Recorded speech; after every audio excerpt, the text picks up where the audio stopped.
तो यहाँ पर देखिए पहला क्वेश्चन है, किसी वस्तु का विक्रय मूल्य उसके क्रय मूल्य के 4/5 के बराबर है तो इस संव्यवहार में प्राप्त प्रतिशत लाभ क्या होगा, इसको हमको फाइंड आउट करना है। तो आप लोग जैसे यहाँ पर देखिए क्वेश्चन पूछा गया है, जैसे बोला गया है उस तरीके से लिख लेते हैं। देखिए यहाँ पे विक्रय मूल्य जो है क्रय मूल्य के 5/4 के बराबर है। तो हम जानते हैं विक्रय मूल्य क्या होता है, SP। तो यहाँ पर SP लिख देंगे बराबर CP के यहाँ पे 4/5 के बराबर है, तो हम यहाँ पर लिख देंगे CP को हम बोलते हैं क्रय मूल्य, ठीक है। तो यहाँ पे हम लिख देंगे 4/5, ठीक है।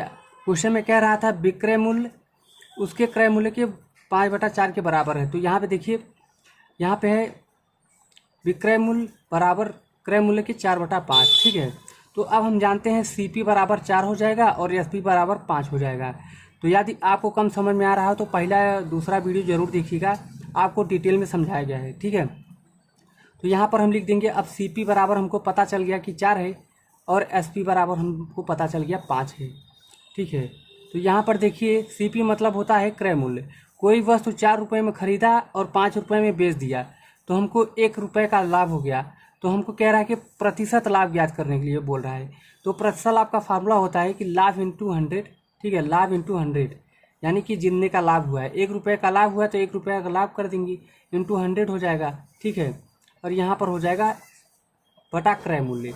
ये होता है फार्मूला, आप लोगों को ध्यान जरूर देना है। तो यहाँ पे इसको हम कट कर देंगे तो यहाँ पर आ जाएगा 25%, जो कि C ऑप्शन बिल्कुल करेक्ट हो जाएगा।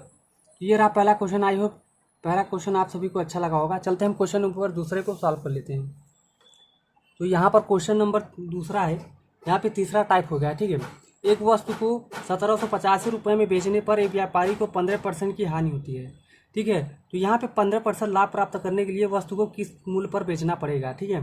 तो हम जानते हैं, देखिए सबसे पहले हम यहाँ पे हानि हुई है तो इसको हानि को निकाल लेते हैं। तो हम डायरेक्ट कर देते हैं, ठीक है। तो क्रय मूल्य बराबर होता है, देखिए यहाँ पर हम डायरेक्ट कर लेते हैं 1785 फार्मूले से, ठीक है। 1785 हो जाएगा इंटू ऊपर होता है 100 और यहाँ नीचे होता है 100 माइनस जितने का हानि हुआ है। तो अगर हम 100 में से 15 को घटा देंगे तो यहाँ पर हो जाएगा 100 में से अगर हम 15 को घटा देंगे तो यहाँ पर हो जाएगा 85, ठीक है।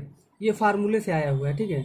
अगर हम इसको कट कर देंगे तो यहाँ पर हो जाएगा टोटल 2100, ठीक है। अगर इसको हम सॉल्व करेंगे तो टोटल 2100 हो जाएगा, यानी कि इतना आ गया, कितना, अब इतना आ गया। अब कह रहा है इसी का कितने % का लाभ हो जाएगा, ठीक है। अगर 15% लाभ प्राप्त करने के लिए इसका कितने में बेचना पड़ेगा हमको, ठीक है। तो हम ये जानते हैं कि अगर लाभ निकालेंगे तो 2100 का हो जाएगा 115, ठीक है।